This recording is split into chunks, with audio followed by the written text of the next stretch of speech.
And welcome to Live from My Drum Room. Before we start the show today, this morning I received the sad news of the passing of my friend Clem Burke. Clem's incredible and unique drumming, sound, and style were integral to Blondie, the Romantics, and so many other great bands.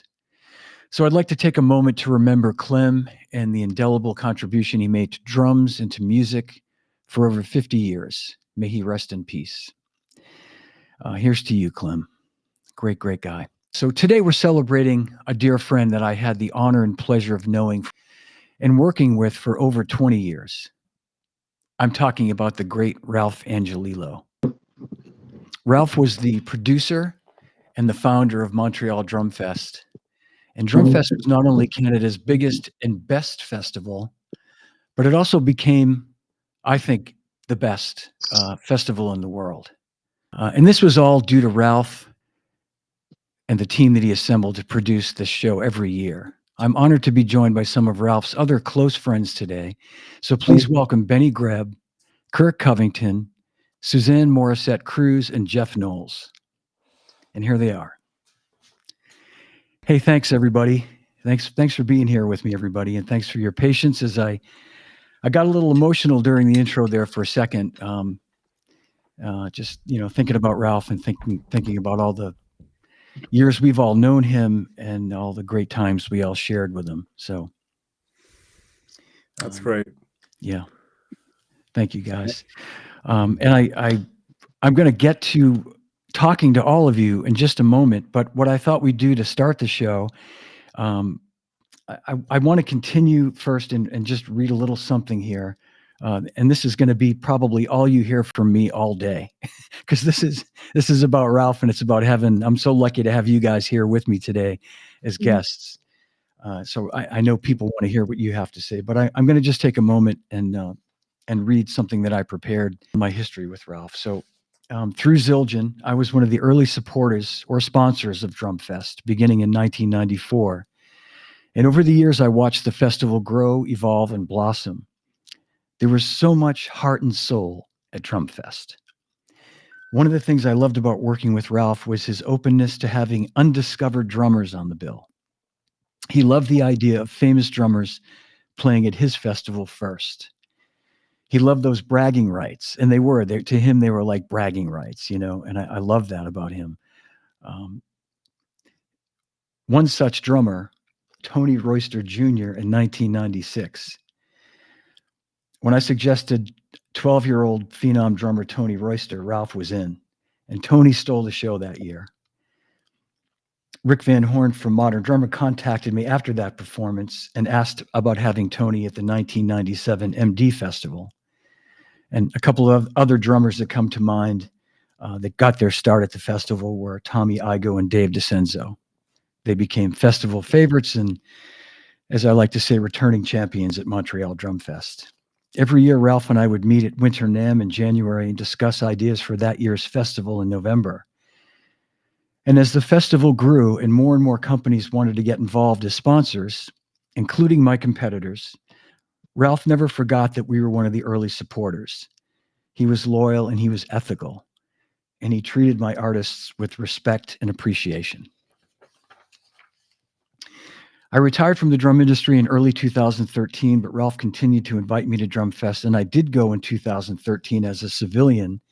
And not surprisingly, Ralph extended the VIP treatment as if I were still a sponsor.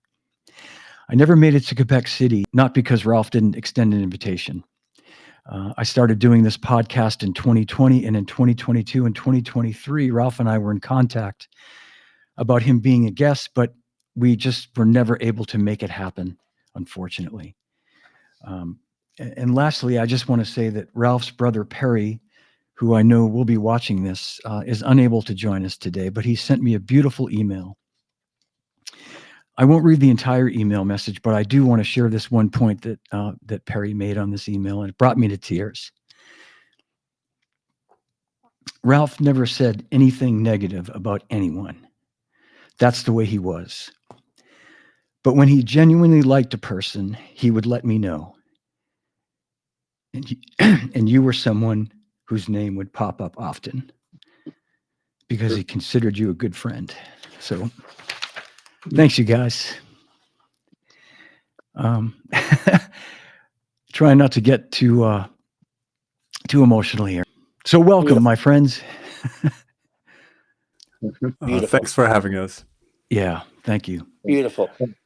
Yeah. If you'll permit me, I'm gonna just continue on here for 1 second, and I'm gonna just play a short video. The folks at Drumeo, Jared Falk, were kind enough to let us have a video that they did as one of the producers and sponsors of Drumfest in later years, and I'd like to just play. It's a couple of minutes long. This great video that they put together. I've been playing drums for around 20 years now and teaching online for around 15 years. And I've really gotten to know drummers, sent hundreds of thousands of messages throughout these years. And drummers are really interesting. We always go to these events like master classes and clinics, and we do these drummer hangouts. Drummers are just a very unique bunch of people. And when I talk about all these events and all the things drummers do, I can't leave out drum festivals. Drum festivals are one of my favorite things. My first drum festival was when I was 15 years old. And you really can't talk about festivals without talking about Ralph Angelillo. I'm Ralph Angelillo. I'm a producer of the Drumfest International Ralph Angelillo.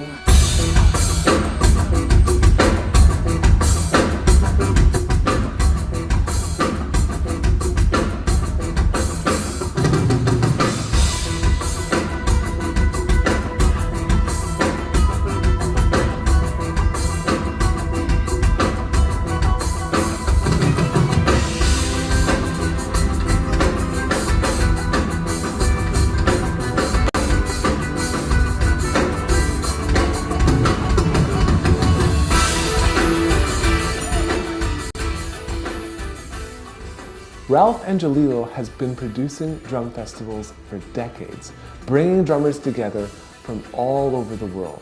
So we sat down with him at one of his most recent festivals to hear about how it all got started.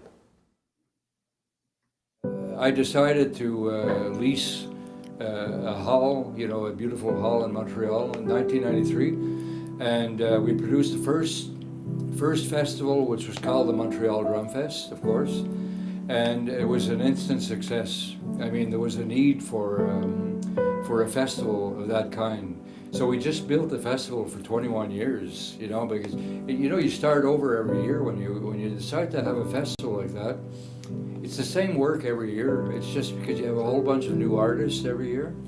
The important part was, for me, the fact that we don't have grants, government grants, and so on. I had the sponsors with me. And from day one, maybe 5, 6 major sponsors that I won't mention, because there's so many of them today. They said, "We're there, Ralph. We're going to bring in, what's his name? We have this drummer and this drummer." And I said, "Let's do it, So the first one just went off. We didn't have a full house at that point, Then people started talking. Second year was full. I wanted a mix of the educational component and the performance.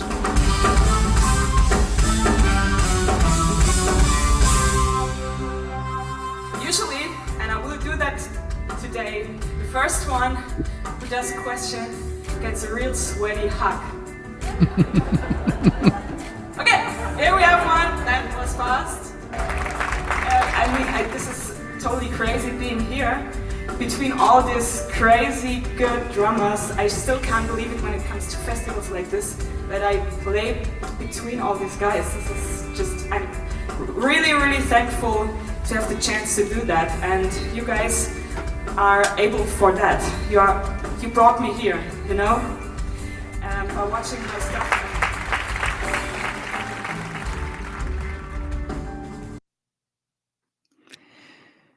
All right. So welcome back, my friends. Thank you for being here today. Benny, Kirk, Suzanne, Jeff. Who wants to jump in first? I have no. I'm going to leave it to you. I have a low battery on my phone. That's what I'm so worried about. All right. So Jeff, I'm going to have you kick it off here. And for everybody watching at home and around the world. This is Jeff Knowles. And Jeff, I've been saying you're the MC, but you were a producer as well, right? I mean, you were certainly involved in helping, I worked with Ralph on everything, but I wasn't a producer. Ralph was the producer, especially the last 5 years of the Drumfest International, Ralph Angelillo, which we moved to Quebec City from Montreal. At the beginning, he started out and decided to do the festival, and then Serge Gamache came on board. He just joined him, I think about 6 months before that, or not even. And they were partners for many years. And then when Ralph went on to Quebec City, he did it on his own. Okay, that's great. And what year did you start at in Montreal at the 2004. festival? I started going as a patron like everybody else in 2000. I heard all about the drum festival, and I was always doing gigs. So I made a promise to myself for the millennium that in 2000 I'm going to the Montreal Drum Fest, and I was hooked. After the first year, I saw Johnny Rab that year, and there were a handful of other well-known drummers, and I had just never seen anything so incredible. I just had to be there, and fortunately, I met up with Ralph at a gig a friend of ours was doing, and sat with Ralph, and he said, "I'll get you good tickets for next year." So I was in the third row every year after that. And in 2003, he announced on stage, because Ralph was emceeing for 5 years at that time. Right. It had been in its almost 10 years period, but he was the one who was the MC for a 5-year period, and he announced that there was going to be a replacement. So I went to the side of the stage as soon as he said that, and threw my hat in the ring. And by the time I arrived at their offices, there were 5 candidates that they had. And Ralph took me aside. He said, I'd like you to be the one, actually, but you have to convince Serge. So it was really riding on how good my friend was. And unfortunately, that I was the one that they decided upon. So it was a growing phase, first 2 years. Yeah. And the audience got to know me, and I ended up doing it for 15 years. You were great, Jeff. Yeah. Well done, my man. Yeah. Thanks for that backstory. I just remember going the first year that I had been going since 94, and all of a sudden there you were one year as the MC, this handsome man, no offense to Ralph, but this dashing MC up there. And I'm sure that took a lot of pressure off Ralph too, because he was, man, I mean, I just want to say this too. And I know I said I wouldn't talk after I gave my long-winded introduction, but the other thing from a sponsor standpoint that was so amazing about Ralph is he was so calm and cool all the time, even if something was going sideways backstage, and I'm sure there was, and he was dealing with it. You never knew that. I'd see him. I was, usually found in the catering area, no surprise, eating a sandwich, and he'd come and find me and he'd go, "How's it going, John? Enjoying yourself? And plenty to eat, keep eating. There's lots of food." And somebody on the walkie-talkie would say, "Ralph, we need you over here for something." "Yeah, I gotta go," but he was so just cool. And by the way, I have to say hello to his daughter, Catherine, who's watching right now. Catherine, so good to see you. We all send you our love. But anyway, I'm sure my point to all that, Jeff, was I'm sure that you being there really took a lot off his shoulders that needed to be taken off his shoulders. So good job. Gave him a chance to be able to actually spend time with everyone at the festival after all the work that he put in over the years. Yeah. Yeah. Finally got to hang. Yeah. So Benny, you were telling me off camera, behind the scenes, as we like to say in the business, that the Drumfest, Montreal Drumfest, was your first festival, right? It was kind of your first big break, so to speak. Yeah, it was first of all, thanks for having me. It's good to be in this company. Yeah, absolutely. It was my first international festival. So for me, being like in my early 20s, it was a real thrill to be, and I was actually pretty nervous, and it really didn't make any sense to me. I've never been in Canada before in my life, and to then fly over there and feeling welcome, and that was a big deal. I mean, that alone was a big deal. And you talked very shortly about him being so relaxed. I really want to add to that he really felt like a host. Very often we say, oh, he's the host of this thing, or he organizes this thing. But many hosts become sometimes organizers or hassling people to stay on time or whatever. But he really felt like oh yeah, they're well. I So actually this took that picture. I actually took that picture. Yeah, this is in 2020 actually. This is actually the last time I saw him. This is the last time I talked to him, and actually this is the moment. So we're jumping. Well, I have to say a couple of things before that. Yeah, yeah. But leading up to this, so this was also a very important moment for me. But I'll tell you in a second why. But so the 2005 was really, I think, really my. People often ask me like, what was kind of a little breakthrough or a kind of a really a step in your career? And of course, to artists, it usually feels like a very slow, steady thing anyway. But this was in terms of recognizability and things getting in motion, very, very important, way more important than I would have anticipated. And I think it was also due to the fact that, like you mentioned it as well, Ralph really welcomed and was actually proud being a curator of new talent.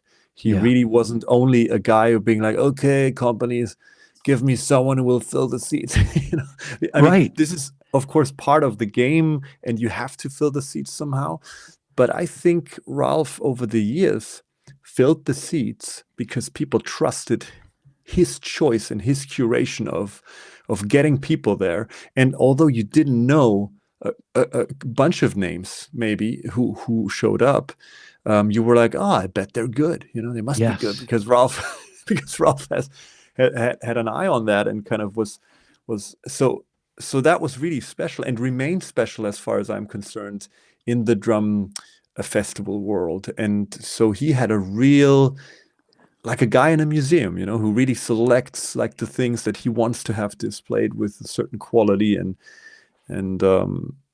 so that was amazing. And it was also at a time where I then had a friend with me who filmed that stuff, I put it on my website back then, and then it got stolen and reposted on this website I haven't heard of before, which was called YouTube back then. It was super. I've never heard of it before, and then I looked up, and someone stole it and uploaded it there. And it was actually an important part of. It became kind of a calling card, like this first Montreal Drum Festival that I played when I was 25. Shitting my pants, to be quite honest, like super nervous on stage, playing like I had too many coffees or something. I was like, no, I was there as that fast year. As Kirk Covington, I was like, I was there that year, Benny. You killed it, man. Everybody was talking about you that year, man. It was like you said, that was the beginning. I wasn't sure what year that was, but I remember seeing you for the first time and going like, oh my God, and who is this guy? Like, no, thank you. Yeah, because of my nice accent. It went viral. Yeah, oh, yeah, and because of your nice accent, exactly. Yes. Yeah. No, but I love hearing this because what you said is so true about. I just to reiterate it only for a moment and say that Ralph was so comfortable, in his own skin, and he knew that, like you said, there had to be he'd like to have a couple of those, sort of bigger name guys that were sort of like the I won't say anchors, but he was so open to having new talent and knowing that people were going to be there. It got in the festival, like you say, it got to the point where after a couple of years, people were coming because they knew, even if they didn't know the names of the drummers, they were going to be really good. You'd never leave there going, I didn't really like that guy or that girl, And speaking of girls that we like, I'd love to hear from Suzanne because a fellow Canadian who I've known who you are for a long time, but I'd love to hear about your experience with the Drumfest. First, thank you so much for having me. This is such a special event for me because Ralph has been such a great support for a long time. And I actually, I wanted to say to all of you guys here, and thank you so much for having me on the show. And I wanted to say also to Perry and Ralph's daughter, I want to extend my sympathies. It's been a few years now, but it's just, there's not a moment where I think of drumming without it being attached to the name of Ralph, because he's been so supportive to me. And so, and John, actually, I met you.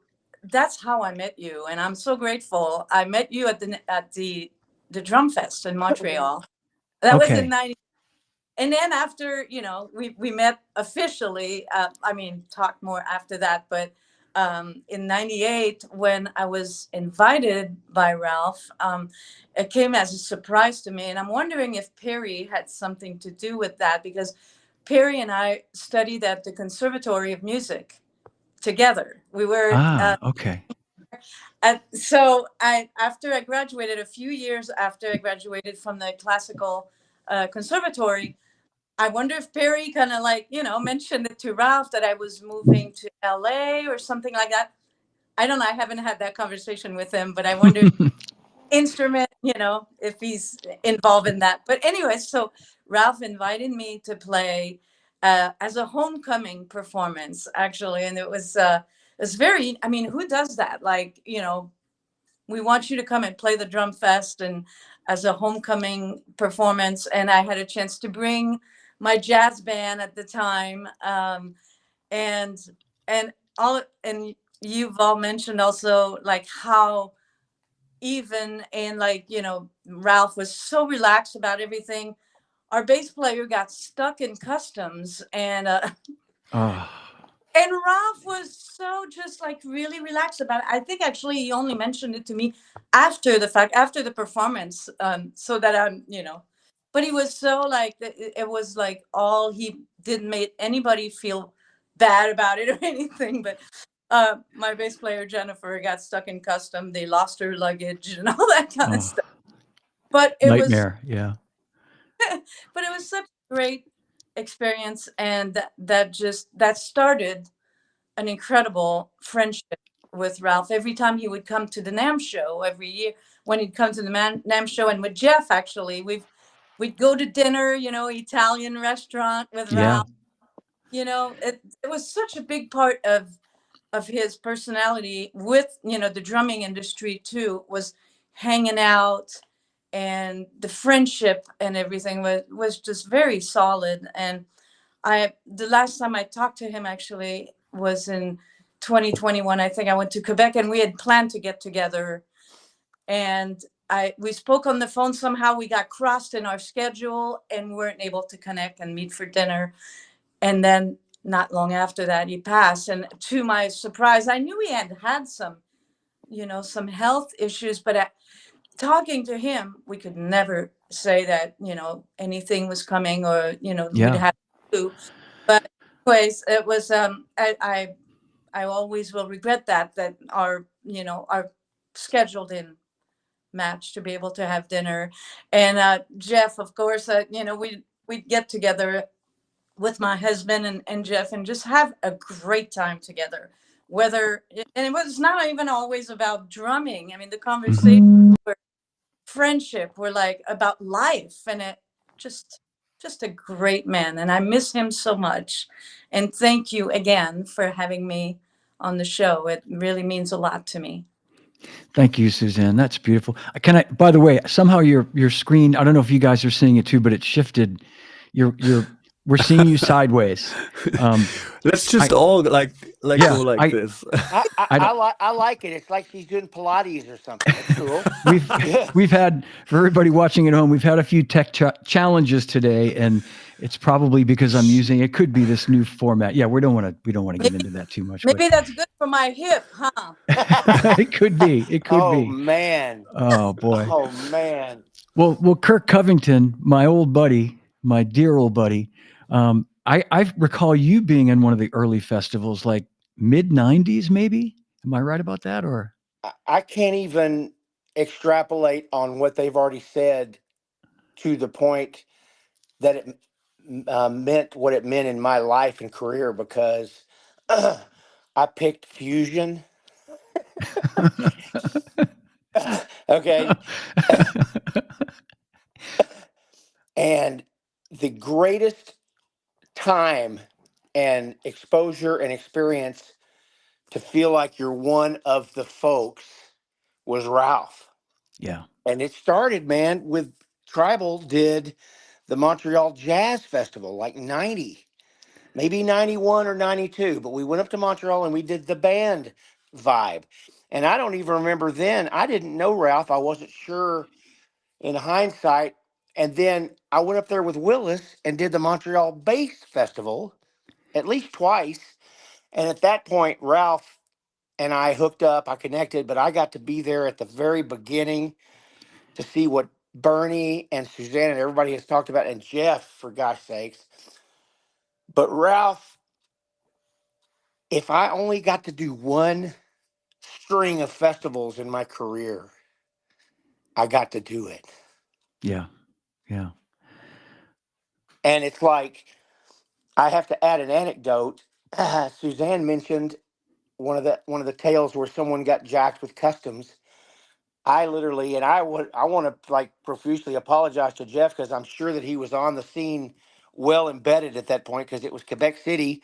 Ralph again invited me back, and I don't want to use the word victim, but the crap that came my way was I was physically unable to get on a plane. I'll never forget this as long as I live. I was ready. You know me, Johnny D, man. It's like I'm not some Bernie Greb where you have all this fantastic, incredible shit together. And it's like, what's he doing? You know, I usually just show up and jam. But I had actually prepared and I wanted to go up to Quebec City and I got jacked. Didn't I tried to get this thing called a VIN and I went through a scene and you were there, Johnny. You kind of remember this and Bernie. Yeah. Yeah. And I'm sure Jeff, but it's just the way life happens because I got all the other stuff. And Ralph, you talk about being cool, calm, and collected throughout everything. Yeah. It's ridiculous. When I was on the phone with him that afternoon, when it finally became apparent that I wasn't going to make the gig, hey man, is there somebody in Quebec City that could sub for me on the show tonight? You know, but Ralph, and look, I got to do plenty of my share of clinics and cool stuff, but I was never that cat so much in this business, except for Ralph Angelillo just put me right at the top of the thing and kept asking me back. Like, you know how the cycle goes. You go back every Yeah. 3 years or whatever it is. And Perry, hello. Perry was there the whole time. He'll remember because I was Kirk, just flying around, man. I remember you guys, Tribal Tech, you and Scott and Willis, you guys were huge stars of that show. And Ralph recognized that. I mean, and it's another example of what Benny just said about like maybe not everybody knew who you were when they came to that first time to see you, but when they left, they did.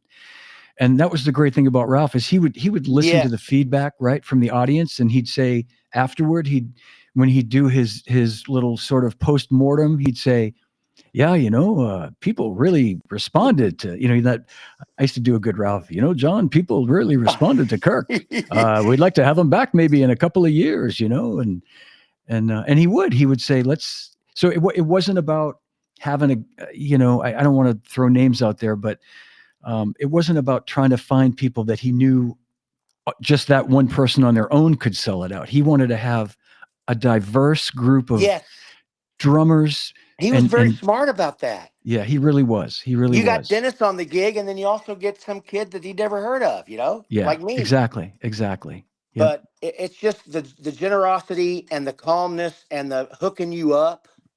Yeah. Through and through. I've just never experienced anything like it in my life. And like I said, I'm not one of those guys that's done every festival for 2 decades. But I'm sure they would say the same thing. Ask Weckel, ask Dennis, ask anybody. And they'd say the same thing about Ralph, man. It's like, wow. And Montreal's kind of cool, right? I mean, you go up to Montreal, bunch of freaking Canadians. It's and I'll close with this. Hello. Ralph Angelillo. Absolutely. Beautiful. Benny, were you gonna? I didn't know if you were gonna have made a comment or make a comment rather. Yeah, I mean, I think it's really also very brave and just curious of him, to be like. I also remember Steve Smith talking about, like, oh, I have this other project, and I would like, and he would always be like, okay, new project, It's like, again, like many people of festivals would be like, oh, they only want to get and book what they know and what they know the audience knows. And Ralph was one of these guys, like the early DJs on radio or something, that were excited about being the one to introduce something and to offer something new. And it's a certain kind of bravery that he had. And what he also did, which I find very remarkable, I mean, we talked about how important he, of course, was for international guys coming in, but I think he had a huge impact on the Montreal and the Quebec scene.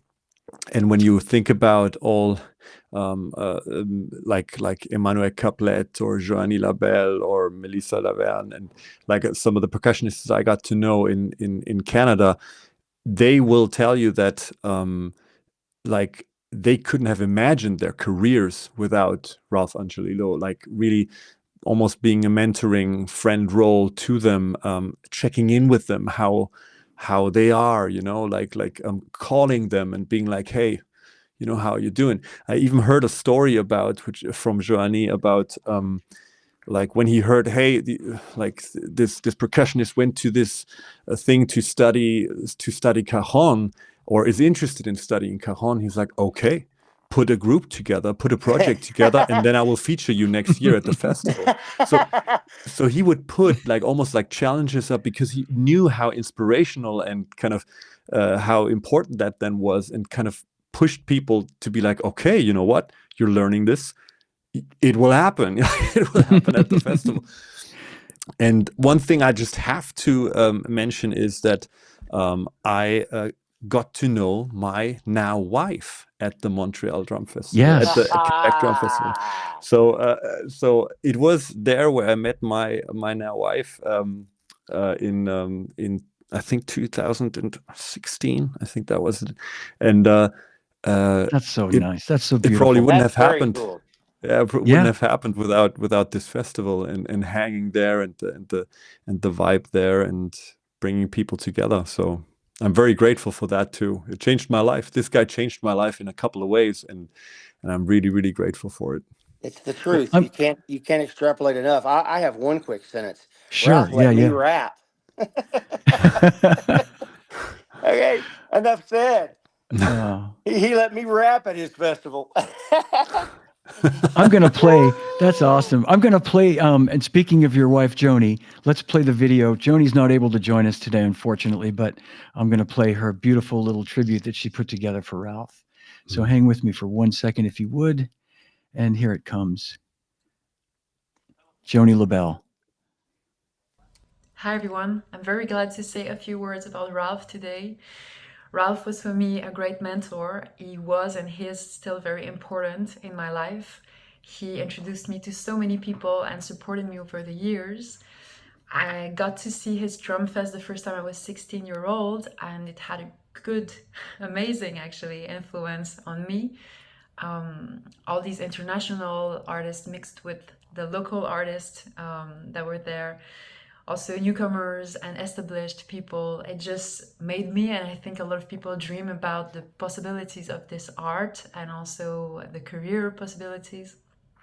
Later on, I got to meet him personally, play more and more at his festival. He was always super supportive, welcoming, introduced me to as much people as he could, I think. And I got to play with him one time with his band, the Megatones. It was wonderful to see his joy about the playing and also about hearing others play music. Great music lover. So yeah, again, I think what I want to cultivate from Ralph is his openness, his generosity, and his passion for music. So I say thank you, Ralph. I love you very much. Oh, that's so beautiful. So beautiful. Yeah. Fantastic. Yeah, thank you, Joni. And you mentioned Steve Smith also, Benny, and I'm gonna just play quickly a beautiful message that Steve sent. Hang with me for 1 second, if you would. Our dear friend Steve Smith here, talking about Ralph Angelillo. And I loved working with Ralph. He had a beautiful, generous spirit and was quite adventurous in his programming of the drum festivals. I love that he had drummers play solo, but he also had drummers with bands, and that was always really fun to go and play. I played with Vital Information.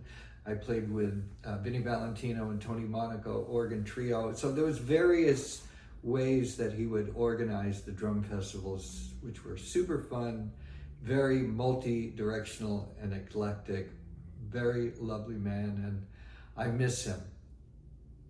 So lots of love, Ralph Angelillo. Excellent. Yeah. Wow. Did everybody see Steve last night broadcast streaming? Oh no, but the he Vital Trio from Hitcore. Hitcore. He told me he was doing that. He texted Burning. me. Yeah. So good to see Steve, man. I was 16 and he was 19, playing with the Lynn Viviano Big Band behind the Stan Kenton Big Band at the Springfield Clinics. And I'm a 16-year-old kid, and he's doing that.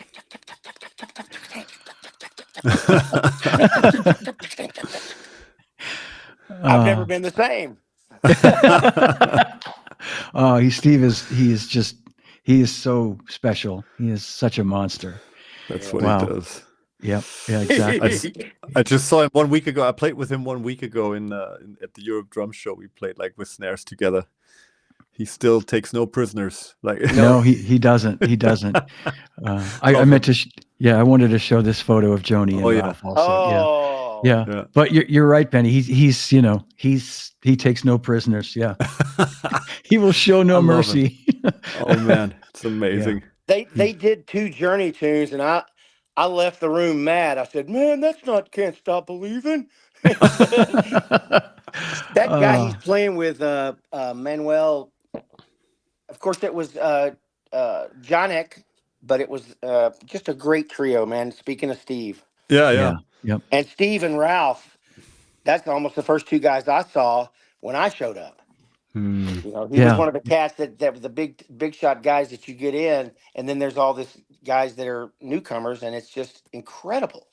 I remember Steve being at one of the early shows, maybe 94, 95, for that exact reason. It was, he wanted to have sort of a headliner guy at the end. But, and I want to give a shout out. There's a bunch of friends, Canadian friends watching. Jean Nadeau, for example, my very good friend. And, from you could call it a selfish standpoint, but from a business standpoint, Ralph being at that festival every year allowed me to meet a lot of Canadian drummers I probably would have never met otherwise. And like Benny was saying about meeting his wife, I got to meet Jean and Dominic Messier and Denny Corshane and just a whole bunch of really great Canadian drummers that I brought on to Zildjian and it was every year I'd see these guys and we'd hang out and we'd have dinner and Alain Caron. Yeah. It was just a great opportunity. Did you marry them? That's the question. I didn't. That's just the level of commitment. That's just the level of German commitment. Bernie took it all the way out. I didn't. But I will say almost as good. I got to know my wife very well from her going to that festival, being Vic Firth's daughter and Kelly, and I will say also Kelly reminded me just recently that when we got married in 2001, Ralph sent us this beautiful gift. It was grappa glasses, a bunch of different sized grappa glasses, and we used them a couple of times. We don't drink much grappa these days, so but it was he was such a thoughtful gentleman.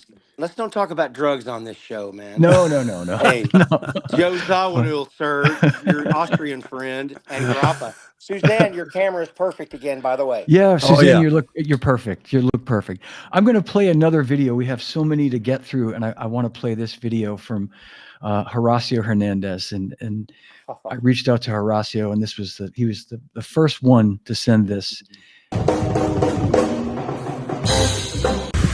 Hello everybody, Horacio Hernandez here, taking a minute to remember my dear friend Ralph Angelillo, drum guru, creator of the Montreal Drumfest and Quebec Drumfest, a man who put together many drummers from many different cultures, an exceptional human being.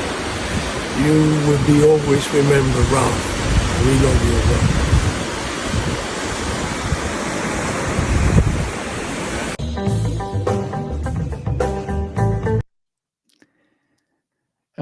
Beautiful. Man. Yeah.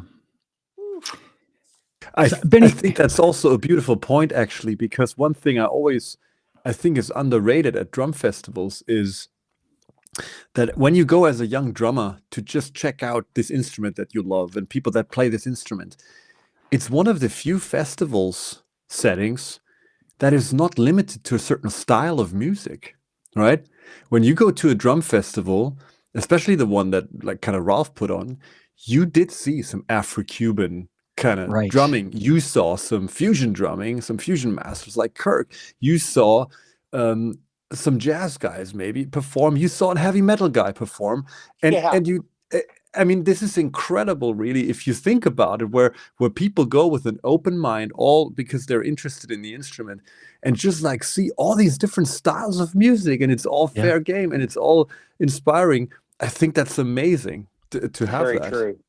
Absolutely. Absolutely. And you guys, I know I would see after the performance, often you guys would be out there, doing the autograph session and signing CDs that, people would be buying your music because maybe they didn't know who you were before that festival, but at the end of it, they're like, yeah, let me buy this guy or girls. Yeah. I always signed Kirk CDs. I gave them up. I would always sit at the table and go, who do you want me to be? You want me to be Weckel? I signed Chambers. Vinny? Hey, Kirk, I still need a couple of signatures in my collection. Could I send them to you? Can I add one thing real quickly? Of course. Really the greatest thing about all of our lives, I think we'd all agree, is that when we're at dinner and we're hanging, it's after sound check or it's after the gig and we're around dinner and we're having a glass of red. That spirit, that was his thing all the time. And that's what we're doing right now, which I really appreciate through technology. It took a little bit of, we got to mumble our way, but we're sitting here like Star Trek, man, on our communicators going, yeah, I'm over here on this planet. And we're continuing Ralph's dinner vibe. Yeah, you're right. And you are Captain Kirk, by the way. The greatest thing about all of our careers, I think, is that hang. Yeah, I agree. The hang was second to none. I mean, you could have a fun time at NAMM Did I lose y'all? or no, we're still here, Kirk. Did we lose you? Oh, we might. We hear and see you. We hear and see you. I'm going to take a moment while Kirk gets his tech together to play, speaking of great jazz drummers, and he's watching right now. And I would say this even if he wasn't watching. Let's hear from my dear friend, Adam Nussbaum. Hey, everybody. Just want to give a shout out for Ralph. Was very honored to be asked to perform up at the Montreal Drum Fest. It was a great hang, bringing everybody from the community together. And thank you, Ralph. Grateful for what you did. Yeah. Sir Nussbaum. Thank you, Adam. I think Adam might be watching too, which is great. And Kirk, did you get in the comments somewhere, Adam? Yeah. Yeah. If you guys don't mind, we've got lots of videos, so I'm gonna play a couple more just to kind of get ahead of the curve here. A couple of industry friends. Let's hear from Chris Hart from Remo. We all know and love Chris Hart. Hello, my name is Chris Hart from Remo Incorporated. Ralph Angelillo. Can't say enough about that guy. Beautiful guy, beautiful soul, beautiful spirit. Only he's the creme de la creme, as they say. And I so miss him so much. I just can't say enough great words about him. Met him in Montreal Drumfest many, many years ago. Always giving me good advice. Can't say enough about him. Ralph Angelillo, the gentleman's gentleman. Woo! He's incredible. Love you, Ralph. May your soul continue to rest in peace. Woo! That was beautiful. That was beautiful. Man. Yeah. Yeah. So many great tributes. I'm going to just play a couple more. I don't want to miss any of these or leave out any of these. You know, I'm sure you guys see this as well. You know, what I take away from all these beautiful messages that I got that I'm going to play is just the respect, you know, beyond the love. I mean, everybody loved Ralph because he was just so generous and so kind, you know, but just the respect for what he created and what he gave to everybody, you know. I mean, he just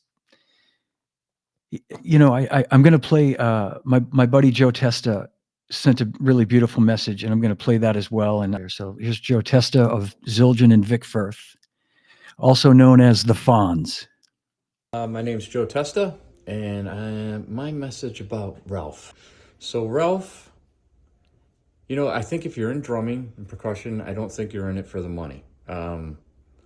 You're in it for the passion. But I think in the case of Ralph, I would say Ralph personified that.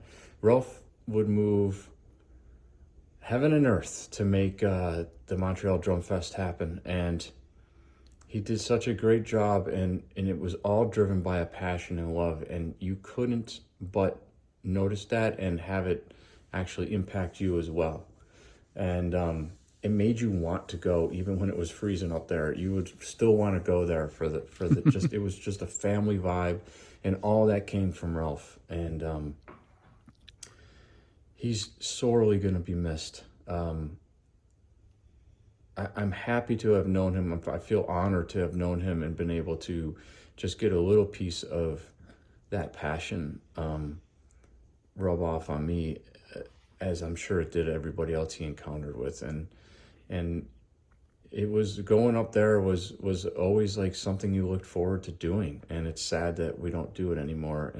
But I think the whole reason and the draw there was really Ralph and his love for it and his passion for the drummers and for the art of it and just the hang. And it was just so well done. And I think he was a model for a lot of other shows that eventually perked up after him. Yeah. Yeah. I can't state that enough. But Benny, please, if you want to comment on that. It put one thing to memory as well, which is sometimes it was incredibly cold. When you went up there, it was really impressive. Like, holy moly. Yeah. It can be very cold here. And that in juxtaposition with the warmth inside and the festivities and stuff. But yeah, I think it's, but on a serious note, I think that is very inspiring, actually, to be like, you know what, when you think about the limited time we all have on this planet, it's quite something to ask around about someone, and people say have nothing bad to say, and just saying, you know what, there is a person that only did uplifting things and was full of integrity and was full of love and tried to help others, and it's really it's this doesn't come by itself. I think you have to earn that, and it takes time to earn that, and it takes consistency also. You can't have a good day once and then everyone says that. You have to do that over years and years and years, and to everyone. And so I find that incredibly inspiring, and but also as a good challenge for all of us to be like, you know what, will people say that about us? And this is really something to live up to when giants like this have left us, and have left so much of positivity and good stuff. So I think I respect him very, very much. I thank him very, very much, and I'm very grateful for what he has put out there in the scene. And I think it's really something to live up to. It's amazing. Yeah. Yep. I I couldn't agree more. I mean, it's beautiful. He he left an incredible legacy. You know, thankfully there's video out there of some of the festivals, sort of later years. And then I never made it to Quebec City, but I know that once Drumeo got involved, they were, at their production level, they were recording some of the shows, and which is great for all of us. But I'm thankful, like you, Benny, and like everybody here, that, we got to experience it in person. We got to feel that vibe. I loved the fact that I live in the Northeast, so I'm used to cold weather, but I'd go up to Montreal, and it's a lot colder in Montreal than it is in Boston in November. But I welcomed it because it was sort of like, it got me in the sort of holiday spirit. It would usually be just before Thanksgiving, and yeah, many times it would snow and you get caught off guard. I'd go there with my sort of regular warm coat, but then walking from the hotel to the venue could be like 4 inches of snow in the ground. I'd be like, oh, I didn't plan on this, Yeah, I bought clothing in Canada very often. I just went over there and be like, okay, no, I need some more. Hey, Johnny G, you know me well enough. I usually wear my band uniform, which is shorts and a sleeveless tee. Yes, I know. First thing I came bolting out the hotel door with that, I went, you know what? Usually, it's the shorts, the tank top, and a knit cap. So yeah, that's the Cov uniform. Yeah, I have to share a quick funny story, and it's not so much related to Ralph and the festival, but it was a year that Dennis Chambers played there. And in the early years of the festival, I used to fly from Boston up to Montreal. It was actually easier than driving at a point, but then it became much easier to drive the 5 hours than to deal with flying. But this particular year, early in the festival history, Dennis was at the show, and he was heading off to somewhere else from there. He wasn't going back to Baltimore. And I don't want to get him in trouble, but Hagi from Yamaha, great guy, Hagi-san, gave Dennis a snare drum, a Yamaha snare drum. And it was like a prototype of what might have become Anton Fig's snare with the wood hoops. It's like a regular wood shell, but it had the cool wood hoops. Great drum. And Dennis said to me, can you take this back with you and then ship it to me, back to my house? Because I can't take it on the road with me. So we get to the airport, and of course I'd gone through customs many times, but I just wasn't thinking when the customs agent asked me what was inside I said, it's a drum. And he asked me another question, and I made the mistake of saying, it's not mine, it's someone else's. And then the red lights went off everywhere, and they pulled me aside, pulled me in the room. It was wild. And I think I was probably, in those days, I usually went to the show on my own. Nobody else from the company was with me. So I'm kind of like, who do I make my one phone call to, but in the end, they came in and gave me a good, they said, listen, never take anything that doesn't belong to you, that you should never. And it was a lesson learned. And of course, Dennis, when I told him, got a big kick out of it. He thought it was the funniest. He's like, but anyway, I think I told Ralph the story too. And he said, yeah, John, you got to be careful. Those guys don't fool around. I'm like, no, they don't. They don't fool around. So many great memories. They've just, as we've been getting ready to do this show, I just thinking back, 30 some odd years of just fun times, and one year at the hotel, they lost power. We'd all gone out to dinner, we'd all go for those dinners and come back to the hotel at like 11, and you're just wiped out knowing you got another day of it. And the lobby's dark, and you realize you're seeing these like emergency lights along the way. And I don't even think I don't know if the elevators were working, I forget, but there was no power in the hotel. Good times. I just saw that our friend Sean Brown from Yamaha is watching. And Sean, I just want to tell you, I tried to reach you. I wasn't able, an email that I had bounced back, and I'm sorry I didn't follow up with you to get a message from you, but you're here with us in spirit. And we had a lot of good times together there at Drumfest. Yeah. Jean Nadeau, who I just mentioned, from Montreal. Hello, I'm Jean Nadeau. I'm a drummer from Montreal. I've been doing this drumming things for years and years and years. I want to thank John DeChristopher for putting this tribute to our friend Ralph Angelillo. Ralph always put a great festival for us drummer. It was always a quality event. It was always packed with great drummer. We can share story. We can share everything about drumming. I want to thank Ralph. I got this little story about Ralph. Every Monday, we did call that the Monday blues, because on Monday afternoon, everyone left. And it was fall. It was a Monday, a rainy one, you know? So we always call each other around 4 o'clock and say, hey, Ralph, you got a Monday blues? Hey, Jean, yes. Man, it was empty. Thank you, Ralph, for everything you did. Thank you, John, for putting that. Have a great show, guys. Take care. Yeah. Man, I just another story came to mind that Joanie told me that I think also again like underlines like the curiosity of Ralph and just the interest. When Scott, by the way, Scott, I also met through Ralph and through the Canada tour that we then did, and such a great guy, such an important person for me, and such a great drummer too, like great, wonderful hands, and I learned a lot from him too. Anyway, but Joanie said that he also that Ralph also asked like, okay, what you're doing, which projects are you doing, and Joanie had this project with this drummer. It was more kind of electronic, hardcore kind of like dance kind of in electronic clubs. It was like, and they played at this club like super late at night, maybe early in the morning even, and Ralph came and stood there, and there were apparently like it was the loudest thing ever, and he was maybe a little bit out of place but he came and checked it out and commented on it and loved it, and I mean it's incredible. God, Bernie, thanks for bringing that up. Johnny D, you remember what happened way back at the beginning?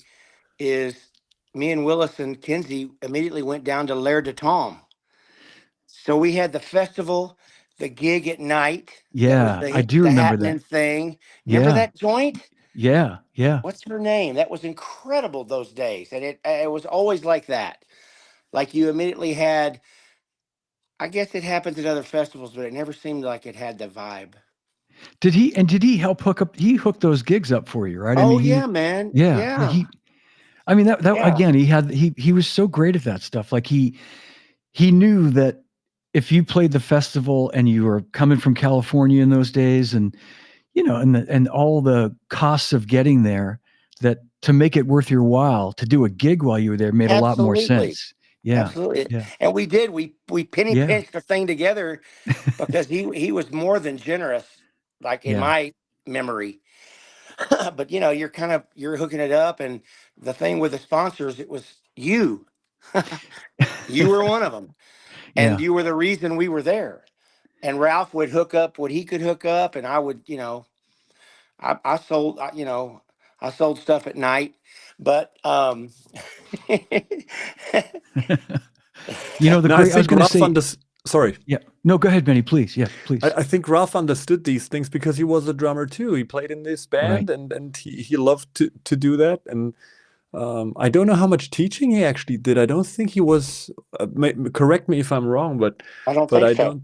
But he was really like, you know, in the 60s and 70s, like playing gigs. And Johnny D, that Slingerland kit. I posted something about that kit on the main ad. That freaking Slingerland kit he's sitting at, man. That's at Zildjian. He came to visit me at Zildjian sometime in the 2000s, and that's the little section that I was going to say that Zildjian has dedicated to Buddy Rich, and he said, you know, right? Yeah. Buddy's kit. And he said, "Can I get a picture?" But I said, "Of course you can get a picture behind Buddy's kit." And isn't that so Ralph though? Like, I know. Like the megatones you brought up, Suzanne. It's like, he's a drummer, man. I have to show this photo. This was 2005 at Columbus Pro Drum Days. And Benny, I don't know if you ever played at that festival. It's Columbus Pro Percussion used to do this festival every year. And so Steve was playing there. It was the last stop on our first Mission from Gad tour in 2005, right about this time, April 2005. Yeah. So, and Ralph, you know, had gotten in touch and he said, "John, I'm going to come to to Columbus to the clinic. Do you think I could meet Steve? And I said, of Not course you Clem. can. Yes. So I took this picture, and I'm so proud because this is up on Ralph's Facebook page, and he thanks me for taking this photo, and again, I won't call it a regret, but I'm sad that Steve was one of the few people that Ralph really, really, really wanted to have at the festival, and the timing just never worked with Steve's schedule. He absolutely would have done it if it had been possible, but he loved this photo, and I just yeah. Are you saying Steve never did He Montreal? was never able to do Montreal, just timing wise. Yeah, and he was That's he was mind blowing. I know he was the white elephant, so to speak. Of Oh my God. he'd say to me, I'd see him at the NAMM show every year, and he'd say, "John, maybe this could be the year." And I'd say, "Ralph, I will try. Oh my God. I will really try. We could make it happen, and we'll make it right for Steve." And That was good, JD. and he That wasn't. was a good one. And I'll say this too. Speaking as a sponsor, Ralph was never afraid to go into his own pocket, and I know you guys all know this as performing artists at the show, that if it took him having to come up with, a sum of money that a lot of places don't, they want to rely on the sponsors, but Ralph would say, "John, don't worry about the money. I know it would cost, a bit more, but I can come up with something in Yamaha and you and." And he was just started the channel, man. No, I used to do it for Ralph. He would get such a laugh out of it. He would. Oh, beautiful. He was. That's beautiful. Yeah, he would get such We'll a make laugh. it happen. Yeah, well, we can do it. But I was just going to say he really just, he was very special, the way that he presented and the way he approached doing these shows and taking care of you guys. Yeah, absolutely. I want to just show one more. Thank you for coming up with this concept. Oh yeah, well, absolutely, and I'll thank Jeff again, because he really was the one that sort of pushed it. I had, without him really sort of nudging me, I don't know that I would have been able to do this now. But this I'm going to just again, purely from the standpoint of wow, of just showing my love for Ralph in 2012. Now, I'll just quickly set this up. This was the 10th anniversary of Drumfest. Sorry, 20th anniversary in 2012 of Drumfest. This was October of 2012. I had given my resignation, so to speak, at Zildjian just a week before, and said that I was leaving, retiring. But the company asked me not to announce it, so I went there. For all intents and purposes, as still working for Zildjian, which I still was. I didn't leave the company until early 2013, but I didn't tell Ralph that I was leaving the company, and I felt so torn about it because he'd become such a close friend. I'd had this award made up to present to him and Serge to congratulate them, and they were so moved by it. I think Jeff might have taken this photo possibly, but they were so moved by receiving this award, and I remember driving home thinking, God, I really wanted to say more to Ralph. I wanted to actually, while I was up there, take a moment and thank him, but I couldn't because I agreed not to say anything. And then a couple of weeks later, it was announced, and it was kind of a missed opportunity. But in any case, this photo just wow, beautiful. Yeah, thank you. And do you by any chance remember like who the artist was? Whose drums is that in the background? So Keith Carlock, I think that could be a Gretsch set that he used that year. I think the floor toms are a little... Carlock. Rings a bell. Although Carlock probably played Yamaha back then, right? He was with Gretsch at the time. He had just that year gone to Gretsch because we had done a clinic tour that spring, Keith and I. Right. Sorry, I'm starting to nerd out. I'm sorry. No, that's okay. I'm pretty sure that's Keith's set. And also Stanton Moore was there that year, and I think he played the same kit. But you did get to tell Ralph soon thereafter. I did. Personally, what you'd wanted to when you were actually there. I did, correct. Thank you. So you made it happen. And Catherine is saying it's in her home office. Amazing. And that makes me feel... Wow. Yeah. Wow. Really, really good. So Yeah, I think he called me when he heard, or we certainly spoke not long after he found out. Yeah. And I can dig what you're saying, though, man. yeah, he was Some kind of business thing gets in the way of a thing. yeah. Let's hear from. Okay, we are making our way through the list here. I'm happy to say. Let's hear from good old Randy long. Cook. Yeah, there's so many people that wanted long, to baby. contribute. So let's hear from the wonderful Randy Cook, who's never short on laughs and jokes. So here we go. When I think about Ralph, I just have so many wonderful memories talking to him about drums, etc., and music, etc., the magazines that he published and was the editor of. And of course, years and years of drum festivals, a few of which I was so lucky to be a part of. I mean, he really championed the instrument. There was nobody else in Canada that was creating these platforms to really bring together drummers and showcase their talents and just wow. I mean, and he was so humble about it all. He was happy to be there. He was always just so excited about every event that he was organizing. And I consider myself unbelievably lucky to have been in his orbit and experienced his entrepreneurship and his vision for musicians and drummers in Canada and internationally. He brought the world together when it came to drummers and drumming. And he is gone but not forgotten and will be forever missed. We love you, Ralph. That's beautiful. Yeah. How you doing there, Suzanne? Oh, you know what? I think you may be, your audio may be muted. And now the camera's off. Oh, okay. Yep. Okay. That's all right. Well, we'll come back to Suzanne. Yeah, I wanted to hear some Suzanne stories. Yes, here we go. I'm back. You're back. Good. Suzanne, how many, I know you used to go every year, right? I mean, you pretty much attended quite often, I feel like. Yeah. When it moved to Quebec City, I was trying to go every year because, of course, my family lives in Quebec City.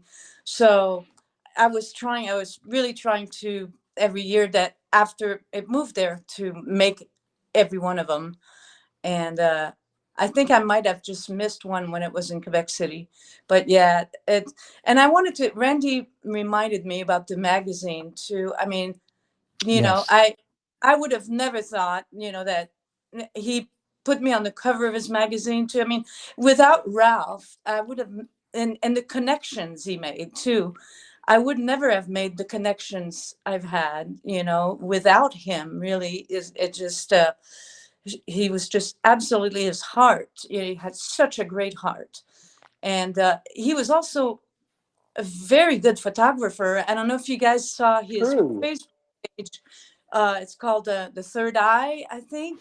That page, if you wanted some reminders of Quebec, he took such great pictures of the city and in nature and everything. It's just, there's so many things that come back to mind every time, you have a testimony or somebody sharing. Yeah. He did that too. I don't know where he found all the time to do all this stuff. He was, I know, incredible. Just didn't his Facebook page always start with some beautiful nature thing? I just now remembered his page would always have, it's the flowers of the Montreal June or something, Yeah, he was a great photographer. photographer. About that. So many times, I know. A little detail I also remember, which is really, it just came to mind because at some festivals you sometimes get like a little, like a, you know, a pamphlet kind of that you can, you know, when people are playing and blah blah blah. But at the Montreal Drum Fest, like this was, I think, another sign of his attention to detail and his background knowledge was, and his quality standard was, and I still have this thing today because it was so beautiful, like in 2005 and then the subsequent years, where you had really like a tiny book when you went to that festival with like information about the artists, with like a top view of the drum set, and then the gear that the person played, like a little short bio. And really, like when you go into a museum or like a nice concert kind of, it was not like. And I think this is really a lesson of, I think, a legacy like Ralph left. You can only do that if you do more than is expected of you. If you do more than you have to. I mean, Ralph did more than he had to. He did things that he loved, and he thought about things like, hey, how could this be better? And how would this be nice? And that was kind of his compass. And that's just something that's so inspiring and surprising when you got more than you expected with these things, and it's great. That's beautiful. Exactly. You're exactly right. He it didn't matter that it took more time or more effort for him, because it made it better. And that was the end result was all that mattered to him, was that it would be better. And that you could, you know, and I was going to mention that too, you know, we'd leave. I can't believe I can't find any of the shirts that I got over the years. You know, he would give you those that goodie bag, and I never made it to Quebec City, but in all the years I'd go to Montreal, I'd leave with a bag with, you know, a T-shirt and a program.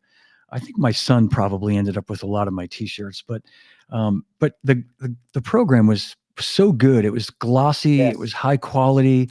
That's well done. Yeah, very comprehensive. And I'll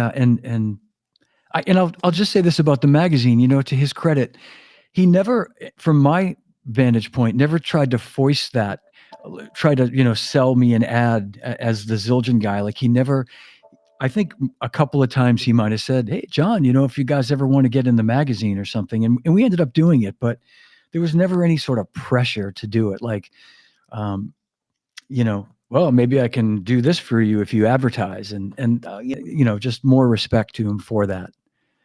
The integrity, as we say, you know, in principles. All right, I'm gonna press forward here and play something from our friends at Pearl in Canada.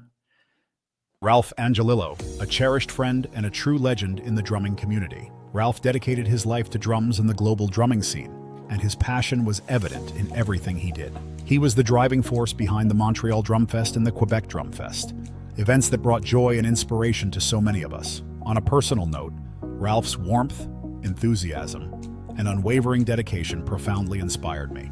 His commitment to fostering a vibrant drumming community and his ability to bring people together through music were truly remarkable.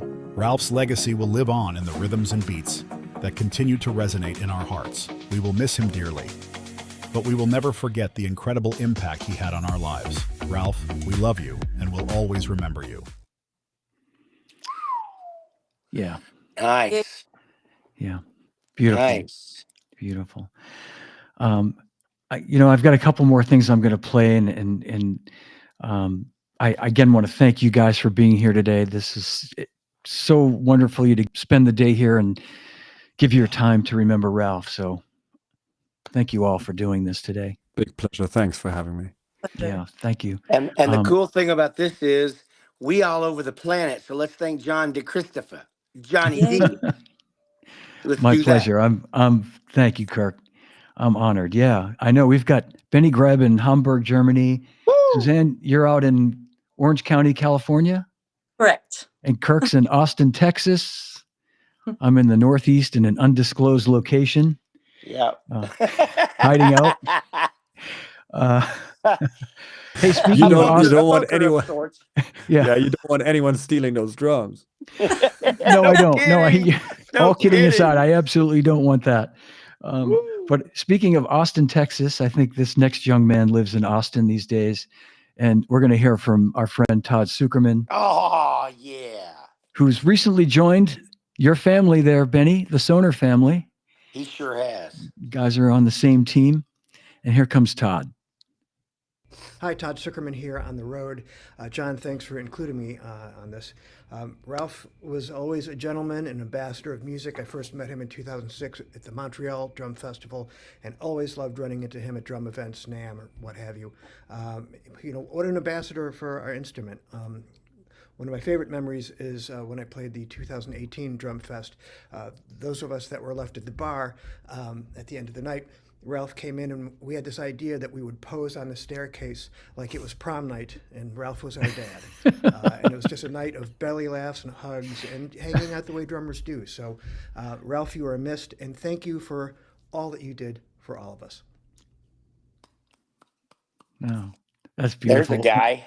Yeah, when Todd sent that, I love that. I love the whole, prom night, idea of he loved, he as serious as he seemed to be, he definitely loved a good laugh. He definitely loved to get in on some funny stuff, especially after the show was done, and he could relax a little bit. Yeah. Yeah, John, have a glass of wine and yeah. I've heard about that. I've heard Yeah. there was a little bit of that in Montreal in those days. Oh, absolutely. man. Yeah. Well, guys, I'm going to close it out. I'm going to play the second half of the wonderful video that Drumeo put together and that they were kind enough to let me use today. So with that in mind, I'm going to thank Jared Falk and the folks at Drumeo for letting us use this.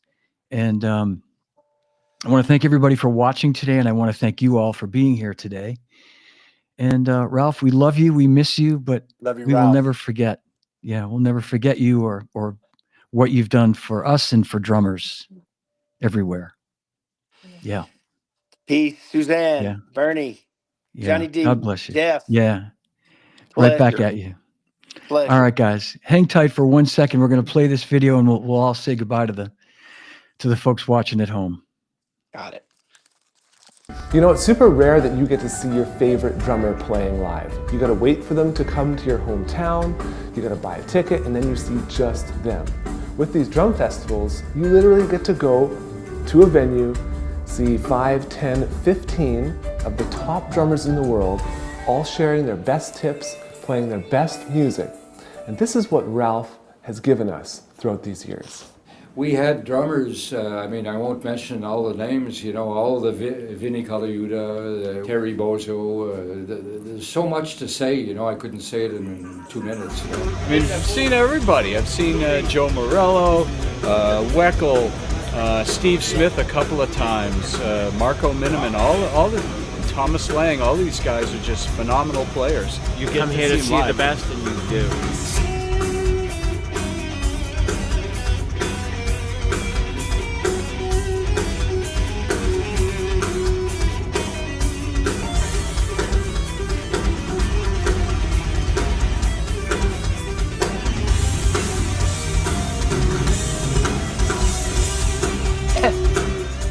Tell you, this is a phenomenal festival. It's in fact right now it's the largest drum festival in North America.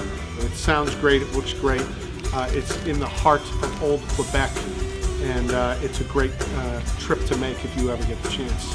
It's not a money thing, and when I see smiles, like when I go by, thank you, thanks Ralph, thanks Mr. Angelillo, they're gifts for me. For me, I'm really inspired, and I love the camaraderie of drummers. I think drummers are a brotherhood, more so than any other instrument, I'm gonna say it.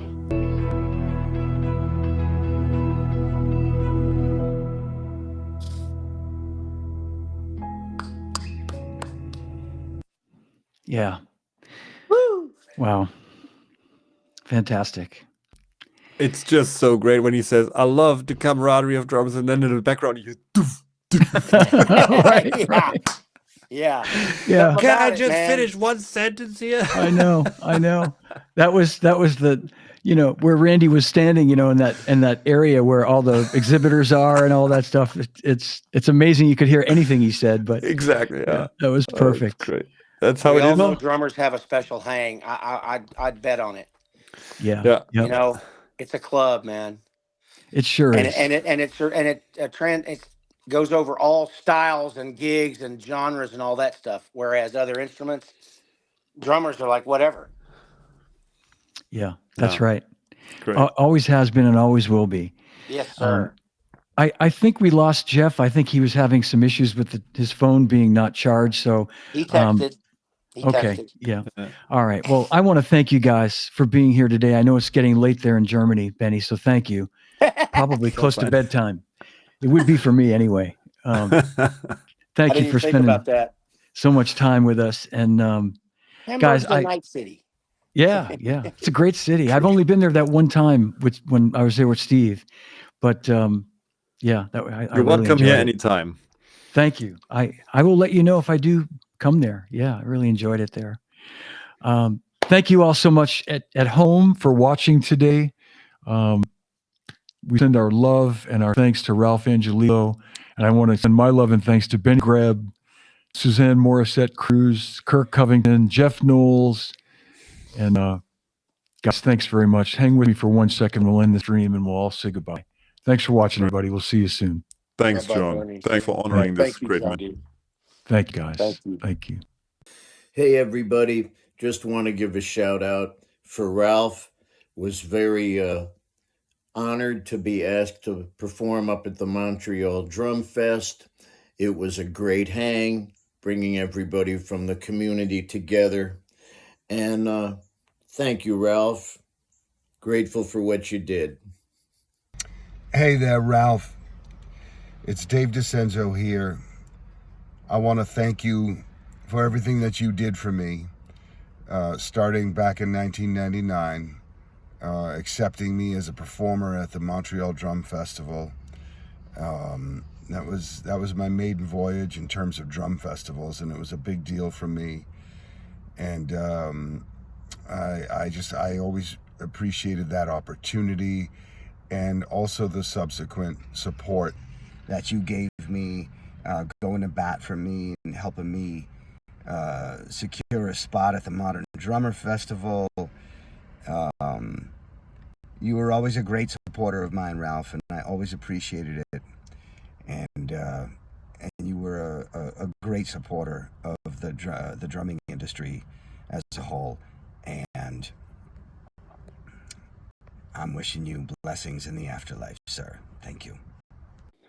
Hi everyone, Chris from Sabian. On behalf of all at Sabian, I just want to say what an honor it has been to know and have worked with Ralph Angelillo for so many years. Ralph's festivals became a destination for the world to see and often be introduced to our favorite new artists. Ralph's quiet leadership was inspiring. We're so grateful at Sabian for all he's done for us and to expose the wonderful drum community we have in Canada. He will be missed tremendously. Hi everyone, Rob Wallace here.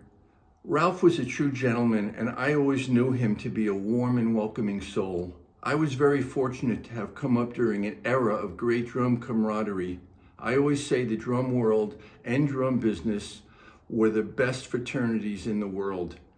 And Ralph was one of the links in that chain. Between his magazine and the first-class drum festivals he ran, he brought a lot to the club. And when you lose a link, you lose a piece of the chain that holds us all together.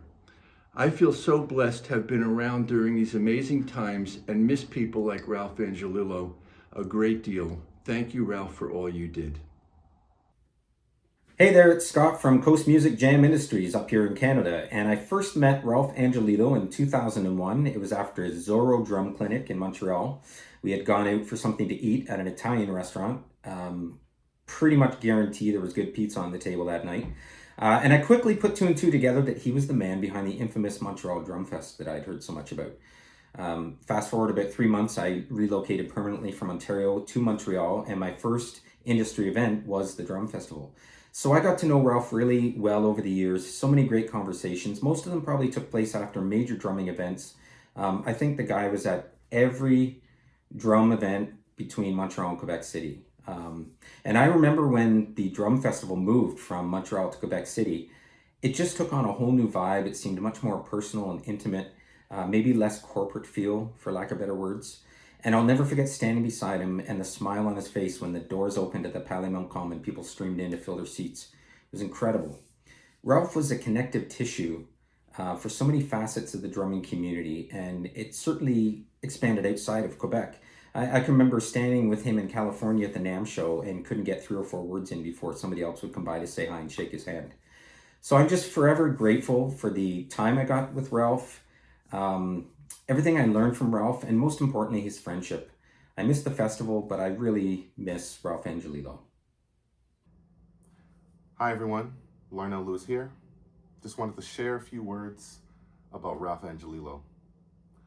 Ralph was a major part of the Canadian drum scene. Be it that the festival, the Montreal Drumfest, actually lived in Montreal, it gave me a chance to see my heroes on stage, and ultimately was one of the biggest parts of pushing my career into the international scene. And so to be able to be a part of the festival and also the magazine, Drums Etc., was incredible, and I am totally honored to be a part of that legacy, a part of Ralph's legacy. And I've gained so much from it, I've learned so much from it, but the biggest thing for me is the connection to the people that I have, and all the friends that I've made, all of my heroes that I've been able to meet and not only see in person, but I have really good relationships with now. So I'm grateful for what Ralph has done. I'm grateful for his contributions to the scene.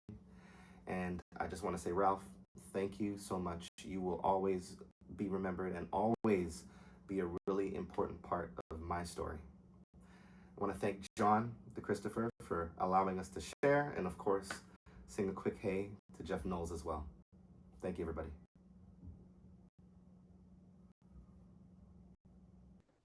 All right, that's my show. If you enjoyed it, give it a like, leave a comment, and please subscribe to my YouTube channel. And you can also download the podcast on all podcast platforms. A reminder that Live from My Drum Room t-shirts and hoodies are available, and 100% of the proceeds go toward a scholarship I've created with the Percussive Arts Society. Information on ordering Live from My Drum Room merch is in the show notes, and you can also email or text me with any questions at livefrommydrumroom@gmail.com. Thanks to everyone who's bought a t-shirt and a hoodie so far. You're supporting a great cause, and I really appreciate it. And remember, no drummers are harmed on any show. And drummers, when in doubt, leave it out. Thanks for watching, thanks for listening, and I'll see you soon.